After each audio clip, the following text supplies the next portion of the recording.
नहीं मालूम, मरने का दिन नहीं मालूम, मरने की तिथि नहीं मालूम, कब जाना पड़ जाए। उसी तरह शंकर भगवान के पूजन की कोई तिथि, कोई बार, कोई समय मत देखो, कोई समय मत देखो। शिव को जब भजोगे तब शिव तुम्हारे पास में होगा, शंकर तुम्हारे नजदीक में होगा। शिव को तुम जब भजना चाहो, जब तुम्हारा मन, जब तुम्हारा दिल कर जाए, तब शिव को मानो।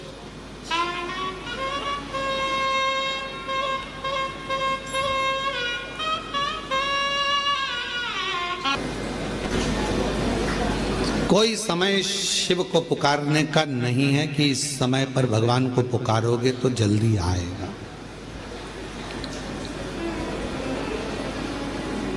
शिव को जब तुम्हारा मन कर जाए, जब तुम्हारा दिल कर जाए, जब तुम्हारा हृदय कर जाए, तब शंकर को पुकार लो, उसको बुला लो। तुम्हारा जब मन करे, तुम्हारा जब दिल कर जाए, तब शिव को। एक कथा आती है बड़ी सुंदर।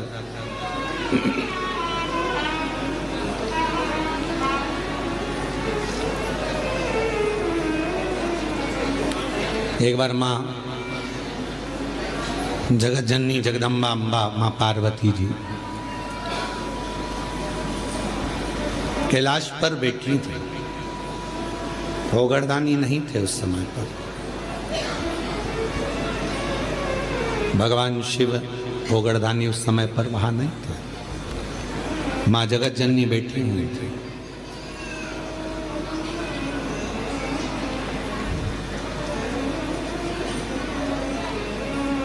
एक बूढ़ा ब्राह्मण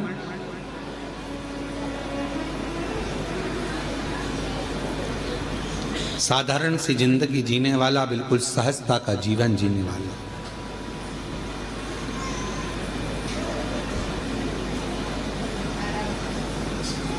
अपने काम में चलते चलते चलते चलते जा रहा।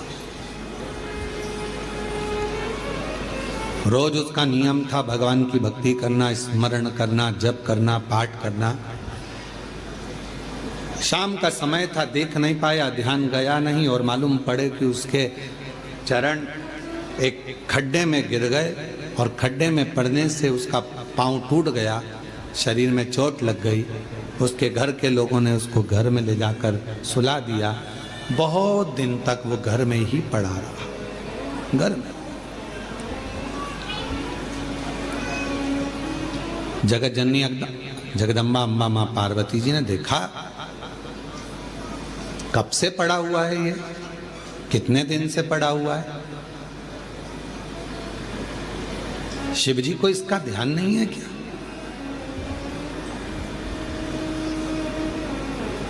कई लोग कहते हैं कि भगवान सुनता नहीं है क्या?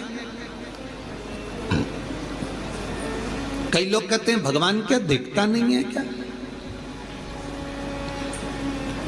हम इतना भजन करते हैं और हमारे एक रिश्तेदार हैं, वो हमको तकलीफ देते रहते हैं और इतना फूल रहा फल रहा, हमारे पड़ोसी इतने फल रहे फूल रहे जो भगवान के मंदिर तक नहीं जाते और लोगों को परेशान करके रखा है। उसके बाद भी उसके यहाँ भगवान इतना दिए जा रहा है। क्या भगवान नहीं है क्या?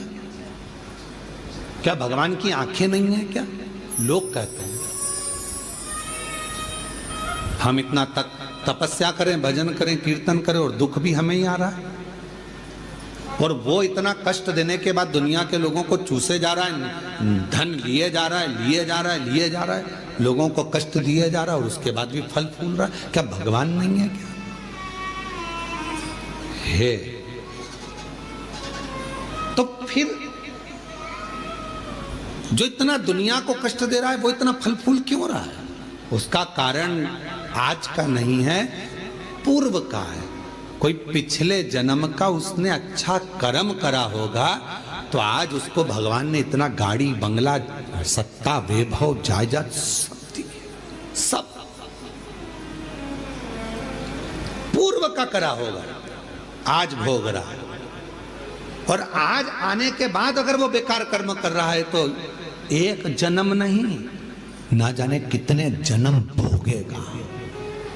और तू आज अच्छा कर रहा है, दुख मत मना, तूने पूर्व में कोई गलत कर्म करा होगा तो आज तेरे पास में ना थोड़ा धन कम है, वैभव कम है, सत्ता कम है, पर तेरे पास भजन तो ज्यादा है ना। भजन तू कर रहा है, शिव की आराधना कर रहा है, साधना कर रहा है, कर ले, अगला जन्म सवर जाएगा तेरा, फिर तुझे कोई जन्म नहीं लेना पड़ेगा, कोई जन्म, फिर तुझे कोई जन्म नहीं लेना।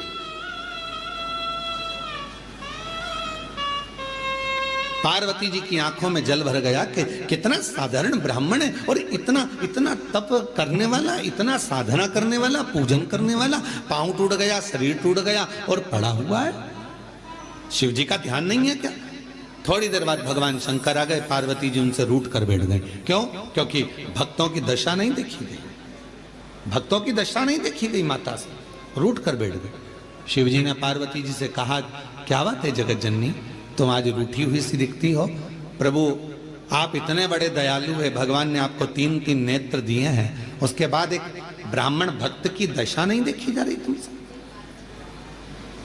जो रोज मंदिर जाता था, रोज भजन करता था, उसके पांव में चोट लग गई, कमर टूट गई, पांव टूट गया, वो पड़ा हुआ है पलंग पर, उसकी दशा नहीं देखी जा रही तुमसे? उसके पांव सही नहीं कर सकते, उसकी कमर सही नहीं कर सकते? शिव जी ने कहा, पार्वती कमर और पांव तो मैं एक बेलपत्र दूं उसको और खाएगा और वो ठीक हो जाएगा, पर मैं चाहता हूं कि थोड़ा समय वो पलंग पर पड़ा रहे, थोड़ा समय वो पलंग पर रहे, पलंग पर पड़ा रहे। हाँ, वो तुम्हारे को भज रहा है, तुम्हें जप रहा है, तुम्हारी आराधना कर रहा है, और तुम कह रहे हो उसको पलंग पे पड़े रहने दो। हाँ पार्वती जी, उसको पड़े रहने दो। पार्वती जी नहीं मानी और पार्वती जी ने जाकर एक बूढ़ी का रूप रखकर उसको, पार्वती जी ने थोड़ा सा जल पिलाकर उसको पूरा स्वस्थ कर दिया। जैसे ही वो स्वस्थ हुआ, 4 दिन निकले, वो 4 दिन बाद निकल कर जा रहा था, वन से एक सिंह आ गया और शेर आकर उसको खा गया और उसका जीवन समाप्त हो गया। पार्वती जी ने कहा, जिसको मैंने ठीक करा था वो तो मर गया, मर गया, सिंह ने खा लिया, प्राण छूट गए उसके, वो मर गया। शिव जी के पास गई पार्वती जी, वो मर गया प्रभु, जिसको मैंने ठीक करा था उसके प्राण छूट गए। शंकर भगवान कहने लगे, पार्वती तुम जान नहीं पाई मुझे, हे जगत जननी, मैं काल अधिपति महाकाल हूं, मैंने उसकी मौत को देख लिया था, इसलिए तुझसे कहा था कि इसको पलंग पर पड़े रहने दे।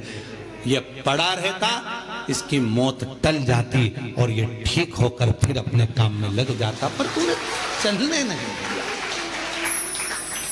आप में से कई लोग हैं ऐसे जो भगवान को दोष देते हैं, कई लोग कथा श्रवण करने वाले भी ऐसे हैं जो परमात्मा को दोष देते हैं। हम इतना पूजन पाठ करते हैं तो दुखी हैं, हम जल चढ़ा रहे हैं तो दुखी हैं, हम मंदिर जा रहे हैं तो दुखी हैं, वो व्यक्ति इतना फल फूल रहा है, वो ऐसा कर रहा है, हम दुखी हैं। हम ना परमात्मा को धन्यवाद देना कि मैं तेरी निगाह में हूं, मैं तेरी निगाह, धन्यवाद दो। थोड़ा सा कष्ट आ गया तो रोना नहीं, भगवान को धन्यवाद देना कि कोई बड़ा दुख आने वाला था, थोड़े से दुख पर निकाल दिया। हाथ में लग गई, पांव में लग गई, घर में पड़े हो ना, तो परमात्मा चाहता है कि तेरे साथ कोई घटना घटने वाली थी तो निपटने वाला था, इसलिए हाथ पैर तोड़कर तुझे घर के अंदर पटक दिया कि तेरी जिंदगी बच जाए, तुझे कहीं जाना ना पड़ जाए। छोटी सी तो निकाल दिया, छोटी सी।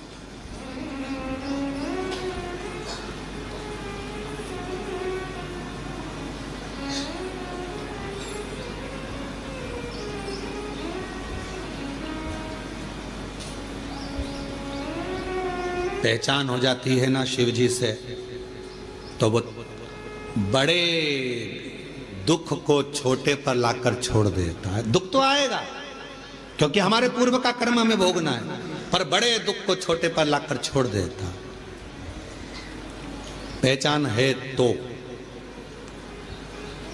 तुम्हारे गांव में हॉस्पिटल है? अरे बोलो तो ठीक है, हॉस्पिटल में डॉक्टर साहब हैं, नर्स मैडम, ठीक है, डॉक्टर से पहचान है, नर्स से पहचान है, नहीं है तो कर लो। डॉक्टर से पहचान होगी तो ज्यादा दवाई नहीं लिखेगा, नर्स से पहचान होगी, इंजेक्शन भी लगाएगी तो धीरे से लगाएगी, पहचान वाली है, नहीं तो टोच देगी। बोलो सही है कि गलत है? हॉस्पिटल में जाते हैं, बच्चे को रोना आता है, मैं इंजेक्शन नहीं लगवाऊंगा, मैं इंजेक्शन नहीं लगवाऊंगा, मैं सुई नहीं लगवाऊंगा। पापा कहते हैं अपनी पहचान वाली है, आंटी है, पहचान वाली है तो चिंता मत कर, बिल्कुल दर्द नहीं होगा। और उसने तुरंत थोड़ा सा मला लगाया रुई का पुआ और धीरे से बात करते करते इंजेक्शन लगा दिया और रुई मल कर कह दिया, बता तुझे दर्द हुआ? नहीं। क्यों? तेरे पापा से हमारी पहचान है बेटा, पहचान काम आती है इसलिए दर्द नहीं होने दिया। परमात्मा की पहचान कब काम आती है? जब दुख आता है, परमात्मा थोड़े में निकाल देता है, तब काम आता है। शिव जी पे चढ़ा एक लोटा जल कब काम आएगा?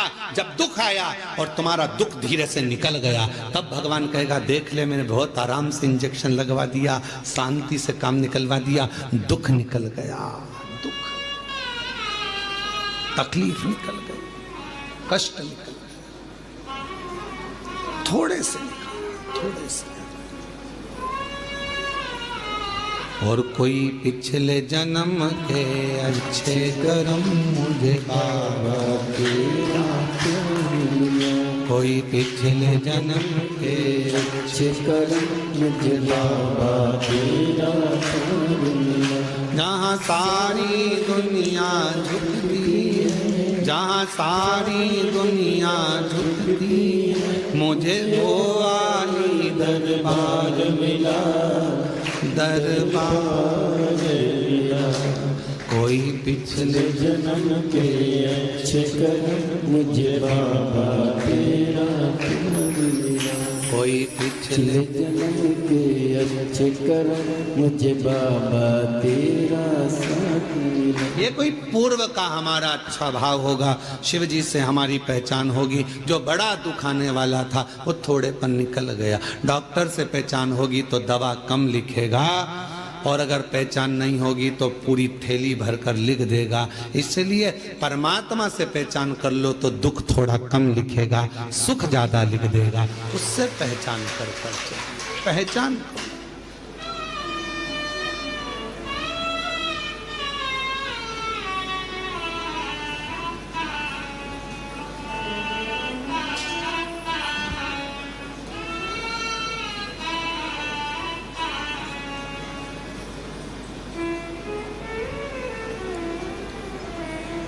और शिव से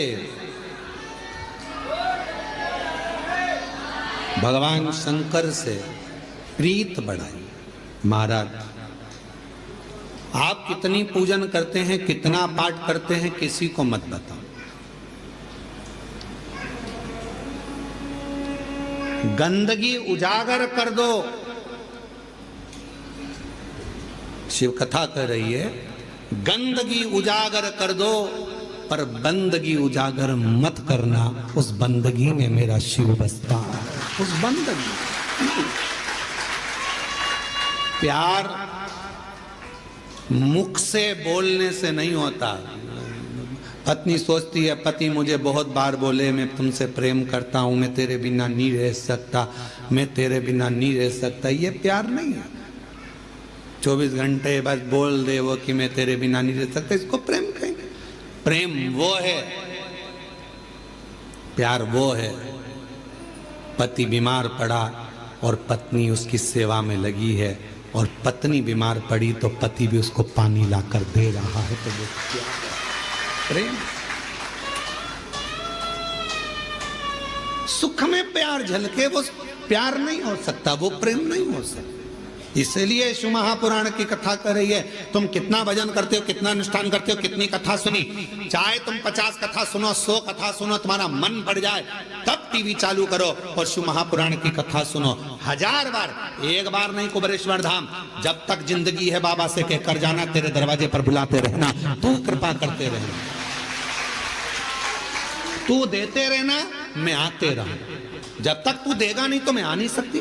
टिकट कहां से लाऊंगी, किराया कहां से लाऊंगी, शरीर अच्छा रखना, तू देते रहना, मैं आती रहूंगी, तू झोली भरते रहना, मैं हर महीने आऊंगी। उससे कहकर जाना, ये मत कहकर जाना कि एक बार ही जाऊंगी, एक बार ही आई हूं मैं तो भैया, अब अगली बार आऊं कि नहीं। ना ना, तू देते रहना, मुझे बुलाते रहना।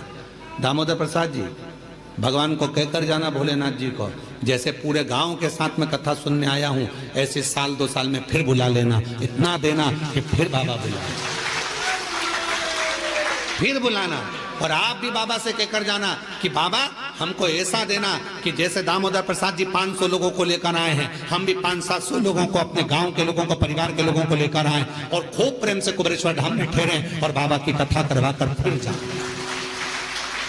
भाव रख कर जाओ, बाबा से कहकर जाओ, एक बार नहीं, तू देते रहना, मैं आते रहूंगा। अपनी बंदगी को उजागर ना करिए, अपने प्यार को उजागर ना करिए, दिखावा ना करिए।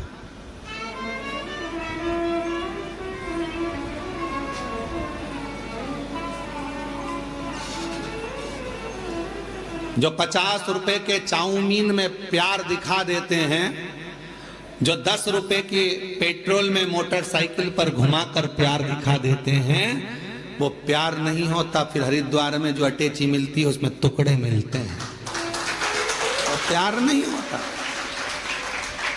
वो प्रेम नहीं है,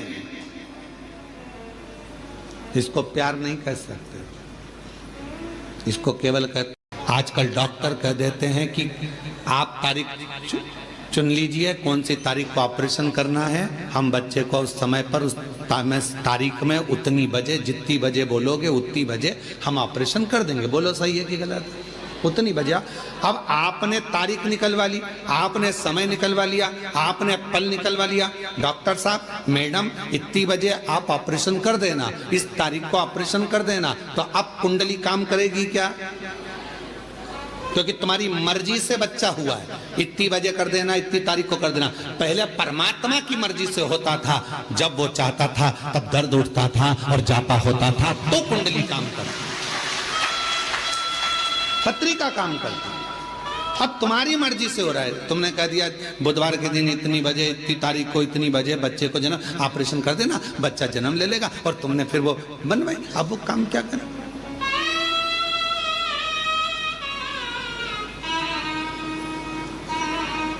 मृत्यु कौन सी श्रेष्ठ है? अब आप बताना, मौत कौन सी श्रेष्ठ है? रस्सी बांध के मर गए, वो मृत्यु श्रेष्ठ है क्या? बोलो बोलो। कुछ खा के मर गए, वो मृत्यु श्रेष्ठ है क्या? जम के बोलो। नदी में कूद के मर गए, वो मृत्यु श्रेष्ठ है क्या? रेल के अंदर कूद के मर गए, कुएं में मर गए, यहां मर गए, वो मृत्यु श्रेष्ठ है क्या? नहीं। मृत्यु कौन सी श्रेष्ठ है? जब कुछ भी तुमने गलत नहीं किया, ना सुसाइड का मन में विचार करा, पर परमात्मा स्वयं तुझे लेने के लिए मृत्यु लोक में आया और वो तुझे लेकर चले गया, वो मृत्यु श्रेष्ठ मानी गई है, वो मृत्यु श्रेष्ठ। अब तुम अपनी मर्जी से मर रहे हो, ट्रेन में बिना टिकट के चढ़ रहे हो, सीधी बात है ना, समझो उसको। तुम अपनी मर्जी से मर रहे हो, ट्रेन में बिना टिकट के चढ़ रहे हो, और अंदर जाकर टीटी से लड़ रहे हो कि नहीं हम तो यहीं बैठेंगे। टीसी क्या करेगा? धक्के मार देगा, चलो बाथरूम के उधर जाओ, शौचालय के उधर जाओ, और शौचालय में फिर वहां जाके बैठ गए, बदबू अलग आ रही, तकलीफ अलग, इधर से मूंगफली वाला, इधर से सामान वाला, धक्का मुक्की, कोई पानी ढोल गया और तुम्हारा पूरी दरी गीली कर गया, और तुम बार बार मुंह पे कपड़ा बांध कर बैठी हो। कितना कितना भोगना पड़ रहा है। क्यों? क्योंकि बिना टिकट के गई हो। जब तक वो तुम्हारा टिकट ना काटे तब तक मरने का प्लान मत बनाओ। बिना टिकट के जाओगे तो भोगना बहुत पड़ेगा, इतना भोगना पड़ेगा कि तुम भोगते हो। बिना टिकट के नहीं। कोई तुमसे कह दे मैं तो परेशान हो गया, मैं तो मर रहा हूं, मत मर भैया, बिना टिकट के जाएगा।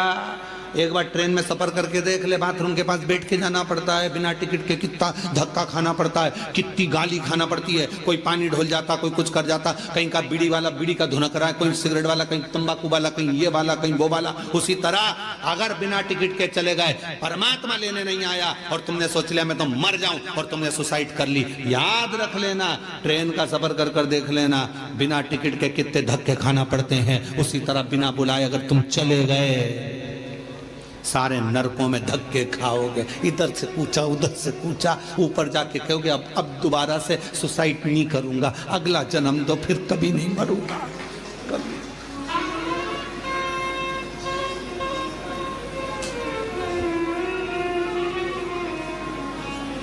मृत्यु जब देगा श्रेष्ठता में, तो मौत का कोई समय नहीं है मरने का समय। मुहूर्त निकाला है तुम लोगों ने,